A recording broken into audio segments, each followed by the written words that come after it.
এখন দাঁড়িয়ে আছি একটা নির্জন আইল্যান্ডে যেটা মাঝ সমুদ্রে অবস্থিত, আর আমরা এখানে আগামী 7টা দিন কাটাতে চলেছি। আর আমাদের বোটটাই মাত্র চলে গেল, ওটা করেই আমরা ফিরে যাব আমরা এসব কেন করছি? মজা করার জন্য। এখানে প্রাকৃতিক সৌন্দর্যের অস্তিত্ব থাকলেও গত 250 বছর ধরে এখানে কোনো জনমানবের অস্তিত্ব নেই। কি পরের 7টা দিন আমরা এখানে কাটাবো, আর 4 ঘন্টার মধ্যে কিন্তু অন্ধকার হয়ে যাবে। এখানে খুব গরম, এক্ষুনি আমাদেরকে শেল্টার বানাতে হবে। আচ্ছা, আমরা এখানে তো ক্যাম্প করতে পারি, জায়গাটা বেশ সুন্দর লাগছে। তাহলে আমরা এখন এখানে জিনিসগুলো রেখে কাঠ আনতে যাচ্ছি, আর তোমরা দুজন। আমরা ক্যাম্প বানাচ্ছি। হ্যাঁ, ঠিক আছে, তাই করো। চলো শ্যান, চলো চ্যান্ডেলার। কি করে ক্যাম্প বানায়? আমি জানি না। আর তাই আমরা তাড়াতাড়ি কাজ শুরু করে দিলাম, কিন্তু আমাদের সাবধান থাকতে হচ্ছিল, কারণ তোমার উপরে পৃথিবীর সব থেকে বিপজ্জনক গাছ রয়েছে, যেটা কাটলে খুবই বিষাক্ত আঠা বের হয়, যা তোমাকে প্রাণে মেরে দিতে পারে। তাহলে আমরা এখানে কেন দাঁড়িয়ে আছি? আর ওদিকে নোলান আর ম্যাক আগুন জ্বালানোর জায়গা তৈরি করছিল। দেখো কত সুন্দর আগুন তৈরি করেছি আমরা। এখানে তো আগুন জ্বলছে না। না মানে এটাতে ভালো আগুন চালানো যাবে। আর সেন আমাদের থাকার জায়গার ফ্রেম তৈরি করছিল। তুমি নিশ্চিত এটা আমাদের উপরে ভেঙে পড়বে না? সেন যখন বলেছে তখন ভরসা করা যেতেই পারে। সেরকম কিছু না। আর যখন আমরা এই সমস্ত কাজ করছিলাম তখন আমরা বেশ কিছু বন্য প্রাণীরও দেখা পেলাম। ভাই, একবার এই মুরগিগুলোকে দেখো। এই, ওখানেই তোমরা দাঁড়াও। কিন্তু কিছুক্ষণের মধ্যেই বুঝতে পারলাম কেন ওরা দৌড়ে পালিয়ে যাচ্ছিল। এই, তুমি এখানে কি করছো? আরে এটা কি? হ্যাঁ, ও এটা একটা ছুরি। তুমি কি এই মুরগিগুলোকে মারার প্ল্যান করছো? হ্যাঁ, আমার একটা মুরগি চাই। আমরা মুরগি মারতে পারি না। জিমি, এখানে আসার আগে তুমি ডিনারটা কি করেছিলে? বলবো না। প্রথম দিনের বাকিটা ক্যাম্প তৈরি করতে কেটে গেল, যেটা ছিল বেশ সহজ। এখন তোমাদেরকে ক্যাম্প দেখাবো। এখানে আগুন জ্বলবে আর এখানে খাবার তৈরি হবে। এদিকে এসো। আর ঠিক এইখানে আমরা ঘুমাবো, যেটার বিশেষ প্রয়োজন। তারপর আমরা নিয়ে এলাম সার্ভাইভাল ক্রেট, যাতে ছিল খাবার, জল আর সব একটা জিনিস ছাড়া। দাঁড়াও 1 মিনিট, সানস্ক্রিন দিয়ে কি আগুন জ্বলে? প্রথম দিন শেষ হলো আর আমার স্কিনে একটু সানবার্ন হয়েছে। আমি আশা করি ভালো করে ঘুমোতে পারবো আজকে। আশা করব বৃষ্টি হবে না। কাল আমাদের আরো বড় শেল্টার বানাতে হবে, আর আমরা বলতে আমাদের বাবা ওদিকে শুয়ে আছে, সে তৈরি করে দেবে। ঠিক আছে। ঠিক আছে। ও জিমি, তুমি মায়ের মতো আর সেন হচ্ছে বাবা। আমি এবারে ঘুমাবো, দ্বিতীয় দিনে দেখা হচ্ছে। প্রথম রাত্রে ঘুমানোর সময় আমরা অনেক নড়াচড়া করেছিলাম। আমরা বলতে বোঝাতে চেয়েছি, মানে হলো আমি। তাই পরের দিন আমরা শেল্টারটাকে আরো ভালো করব বলে ঠিক করলাম। দ্বিতীয় দিনের কাজ খুবই সহজ। আমরা একটা বড় আর রেন প্রুফ শেল্টার তৈরি করব। আমাদের আরো কমফোর্টেবল সিট চাই, কারণ আমার পিছন ব্যথা হয়ে গেছে, আর একটা ভালো আগুন জ্বালানোর জায়গাও চাই। আমারও পিছন ব্যথা হয়ে গেছে। আমরা লম্বা শক্ত কাঠ খুঁজছিলাম, যেগুলো দিয়ে আমরা আমাদের শেল্টারটাকে ছাউনি দিতে পারবো, যাতে বৃষ্টির জল শেল্টারের ওপরে জমে না থেকে পিছন দিক দিয়ে বেরিয়ে যেতে পারে। আর যখন আমরা নতুন শেল্টারের জন্য জিনিস খুঁজতে ব্যস্ত ছিলাম, তখন ম্যাক আর নোলান আমাদের জন্য নতুন সিট খুঁজছিল। তুমি ওটা দেখতে পাচ্ছো? হ্যাঁ, ওই জিনিসটা কি? দেখে তো মনে হচ্ছে ওটাতে বসে বেশ আরাম হবে। আরে এটা তো বয়া। ও, এখানে একটা নেটও রয়েছে। এই নেটটা দিয়ে আমরা মুরগি ধরতে পারবো। কিন্তু ও অনেক ছাড় পোকা, ছাড় পোকা, ছাড় পোকা। জিমি, আমরা সমুদ্রে একটা বয়া খুঁজে পেয়েছি। এটা কিন্তু বেশ নরম। তুমি কি এটা চুরি করেছো? না। ও কি এটা চুরি করেছে? এটা আমরা বিচ থেকে পেয়েছি। এটাকে চুরি বলে না? ও, এটা তো দারুণ। ঠিক আছে, এটা কাজে লাগবে। বাকি পুরো দিনটা আমি সেন আর চ্যান্ডেলার শেল্টার তৈরি করতে কাটিয়ে দিলাম। হ্যাঁ, ঠিক হচ্ছে, ঠিক হচ্ছে। এখানে এখনো রোদ আছে, কারণ সূর্য অনেকটাই নিচে, কিন্তু বেশিরভাগ সময়টাতেই এখানে ছায়া থাকবে। ওদিকে ম্যাক আর নোলান নারকল পাড়ছে। ঠিক আছে। একটু সাবধানে, এটা কিন্তু বড় ছুরি। নারকল। বাহ, দারুণ তো। এবং ওরা মুরগি ধরারও চেষ্টা করলো। আরে, মুরগি পালাও, পালাও! ওর থেকে দূরে এটা পালিয়ে তুমি কি যাও। করলে? আমি ওদেরকে বাঁচিয়ে দিলাম। দ্বিতীয় দিন শেষ হতে চলেছে। তোমাদের কেমন লাগছে? আমি ক্লান্ত, কিন্তু আমি ঠিক আছি। নোলান? অসাধারণ। আমার মনে হয় সবাই একমত হবে, আমরা যা ভেবেছিলাম তার থেকে বেশি ভালো কাজ করছি। কিন্তু যেটা আমি একদমই ভাবিনি, রাত্রি বাড়ার সাথে সাথে পরিস্থিতি আরো খারাপ হয়ে যাবে। কিন্তু এখন তোমরা যদি ভাবো আমরা জলে কেন নেমেছি, তাহলে চ্যান্ডেলারকে দেখো।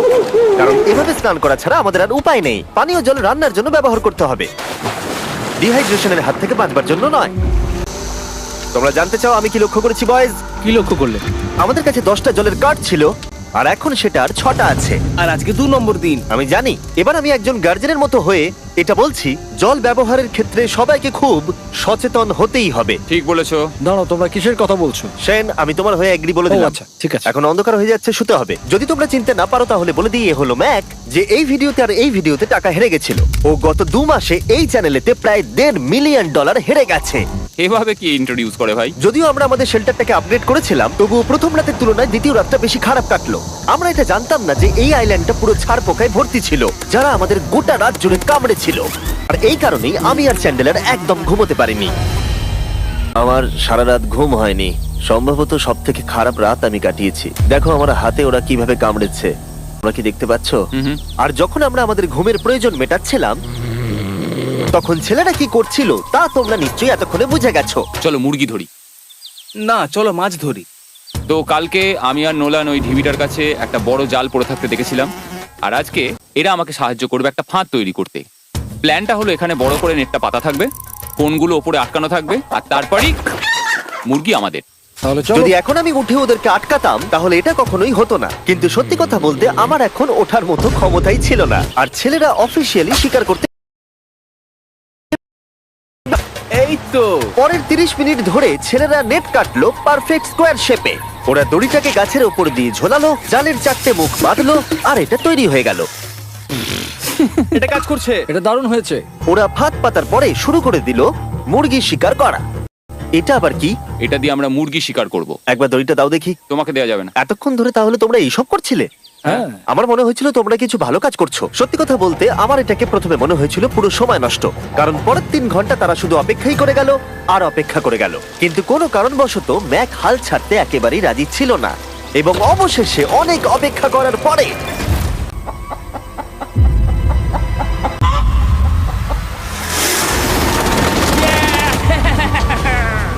ধরেছি ধরেছি ধরেছি। ম্যাক, এটা কি? জিমি, এই দেখো ধরেছি। ও, মুরগিটাকে বেশ ভালো দেখতে কিন্তু। হ্যাঁ, এটা আমাদের নতুন ব্র্যান্ড রাফট ভিডিওর পাখিটার সম্মানে। একটা কথা বলি, তুমি যদি এখন ব্র্যান্ডকে নিচে রেখে দাও তাহলে ও নিশ্চয়ই আমাদের সাথে ঘুরে বেড়াবে। নিচে রেখে দাও। ঠিক আছে তাহলে ছেড়ে দিচ্ছি। Brian, Brian. না ব্রায়ান, তুমি ব্রায়ানের সাথে কি করলে? ভাবলাম এই আমাদের বন্ধু হয়ে ওকে গেছে। ফাঁদ পেতে ধরেছিলাম তো তাই। আর এভাবেই ব্রায়ানকে ধরা হলো এবং ছেড়ে দেওয়া হলো। আর বাইরে কিন্তু তাপমাত্রা বেশ কম ছিল। সত্যি কথা বলতে যেটা আমাদের যথেষ্ট এনার্জি দিচ্ছিল অ্যাডভেঞ্চার করার জন্য। আমার পিছনে আইল্যান্ডটা দেখতে পাচ্ছো? আমরা এখন ওখানে যাবো ম্যাক। চলো যাওয়া যাক। এখন আমি জানি তোমরা কি ভাবছো, কেন এখন আমরা একটা ভালো আইল্যান্ড ছেড়ে সুইম করে একটা পাথরে ঘেরা আইল্যান্ডের মাঝে যাব? সত্যি কথা বলতে এর উত্তর আমার কাছে নেই। এটা কিন্তু সত্যি খুব অদ্ভুত হবে। আমার মনে হয় এটা আমাদের বোর হওয়ার হাত থেকে বাঁচাবে। বেকার আমাদের জল আর অনেক এনার্জি নষ্ট হবে। ম্যাক, তুমি কি করছো? ভাই এখানে তো অনেক মাছ রয়েছে। সত্যি? হ্যাঁ, এই দেখো একটা স্টিংরে, আর এখানে কত মাছ ঘুরছে দেখো। এখানে তো দেখছি ঢেউগুলো অনেক বড় এবং ওগুলোর দিকেই আসছে। এই দেখো। দেখো, একটা বড় আসছে। আমরা প্রায় পৌঁছে গেছি। আমার পিছনে এই আইল্যান্ডটাকে দেখো। আর এখন আমরা এখানে। এদিকে দেখো, দুদিক দিয়ে আমাদের দিকে ঢেউ আসছে। এগুলো কিন্তু খুব পিছল পাথর। দাও এটা আমি ধরি। ও গড, ও এটা তো দারুণ লাগছে। অসাধারণ দেখতে লাগছে। আমরা পেরেছি। জানি না আমরা কেন করলাম, কিন্তু আমরা পেরেছি। এখন এখান থেকে নামবো কি করে, আর তারপরে আমাদের আইল্যান্ডে ফিরবো কি করে? যেটা সবচেয়ে ইজিলি করা যাবে সেটা হচ্ছে ঝাঁপ মারা। আমি ছাপ মারবো না।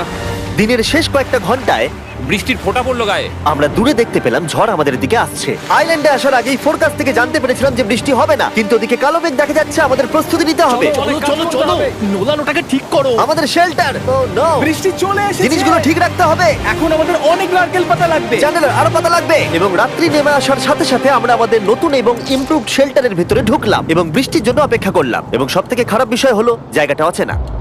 চারিদিকে এতই অন্ধকার যে বৃষ্টি হলেও আমরা দেখতে পাবো না। আমাদের ভাগ্য বোধহয় খুবই ভালো ছিল।